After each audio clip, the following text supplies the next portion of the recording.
A man begins receiving text messages from his deceased wife. It had been 11 months since Sarah's car crash, the night James's world collapsed. Her phone had been deactivated, her number retired, and yet, as he sat alone in his dimly lit apartment watching reruns of their favorite show, his phone buzzed. New message. Miss me? His heart stopped. The number flashing on the screen was unmistakable. Sarah's. James stared at it, frozen. It had to be some sort of error, a cruel coincidence, but deep down, something pulled at him. He had memorized that number once written, it in hearts, now etched in sorrow. Hands trembling, he typed, "Who is this?" No reply came that night, but the damage was done. His mind spun, dragging old memories from the grave. Could it be a glitch, a cruel prank, or something far darker? Clawing its way back from the void, the next day, another message appeared. "Check the back of the drawer. I left something for you." James's breath caught. He hadn't opened that drawer since Sarah's death. Hands numb, he pulled it out, and there, tucked in an old envelope, was a photo of them from their honeymoon in Italy. On the back, in Sarah's handwriting, "Forever, even beyond." He hadn't remembered this photo. No one else could have known it existed. He sat down, knees weak. Over the next few days, the messages became more frequent. Snippets only Sarah would know. "Remember, the yellow sweater you hated? You still haven't fixed the squeaky step, have you?" Each text struck like a knife to the heart. Every intimate detail shattered his doubt, forcing him to confront the impossible. James no longer believed it was a hacker. No stranger could speak to his soul this way. Was it Sarah? Determined to disprove the supernatural, James did what anyone would. He changed his number, got a new SIM card, factory reset his phone. Still, the messages came. New number, new device, same haunting texts. "You can't ignore me, love." He contacted the service provider. They confirmed Sarah's number had been deactivated and reassigned, but that account had gone silent months ago. James reached out to friends, suspicious of them playing a cruel joke, but no one knew the things these texts did. He even went to the police. They shrugged, told him it was probably an elaborate scam. "Block the number, move on," the officer said. But how do you block the dead? One night, drunk with frustration and dread, James screamed at his phone. "What do you want from me?" The reply came instantly. The truth. James had accepted the official story. Sarah lost control of her car in the rain, swerved off a cliff. Tragic, but simple, until the messages started tearing that version apart. "He was with me that night," James blinked. "He?" More texts followed. "We argued. I was going to leave him. Check the glove box. The motel key is still there." Heart pounding, James drove to the impound yard. With hesitation, he convinced the manager to let him see Sarah's totaled car. Dust, rust, and sorrow surrounded him. He reached into the glove box. His fingers grazed cold metal. A motel key. Back at home, he searched Sarah's old journal, hidden in their attic. There, scribbled in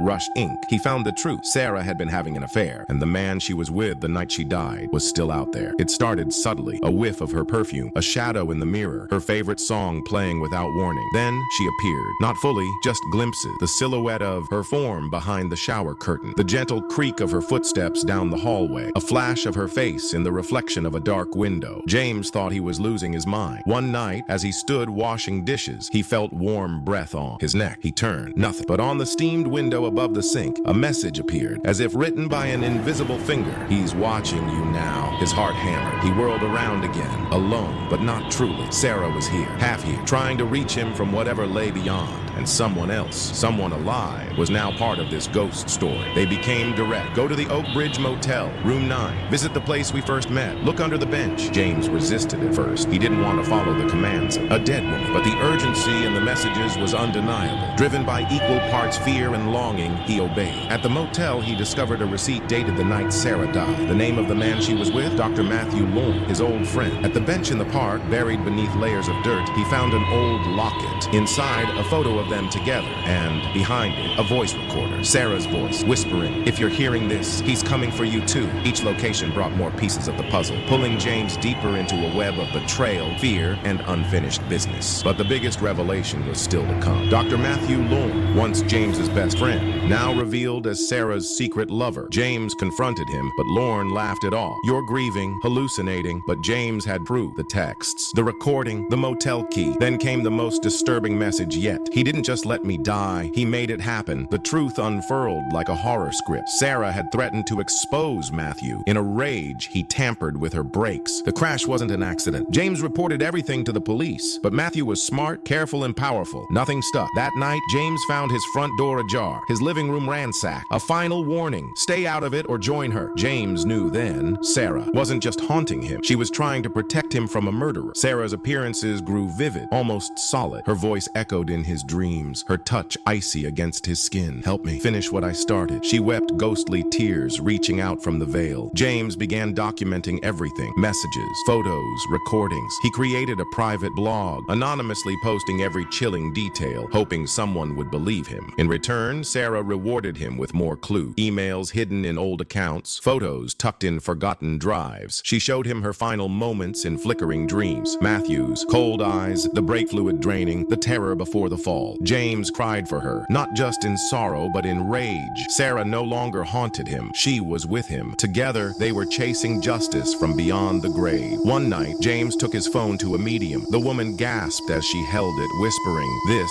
device, it's a tether. She's using it to reach you." Sarah's spirit had infused the phone, desperate to be heard, to stop Matthew before he silenced James too. The final pieces clicked. Sarah wasn't vengeful. She was desperate. She had loved James until her last breath and beyond. She had seen her own murder and refused to rest until he knew. James vowed to finish what she started. He posted every shred of evidence on public forums, leaked Matthew's involvement anonymously, igniting online outrage. But it wasn't enough. Sarah sent one final plea: "He knows. He's coming." James turned to his window and saw Matthew standing across the street. The final text arrived at 3:33 a.m. "I'm sorry, you'll join me soon." James's blood ran cold. He turned, hearing his door creak open. A shadow moved in. He screamed, reaching for his phone, dialing 911, but it was too late. They found him the next morning, his phone still buzzing. Cause of death, cardiac arrest, but his face frozen in a mask of horror. On his phone screen, the message blinked: "Together forever now." Sarah had warned him. The ghost in the phone had never lied. Some messages are meant to be your last. Like this story? Don't forget to subscribe for more chilling tales just like this one. Hit that like button, turn on notifications, and drop a comment. What would you do if a ghost texted you? See you in the next night.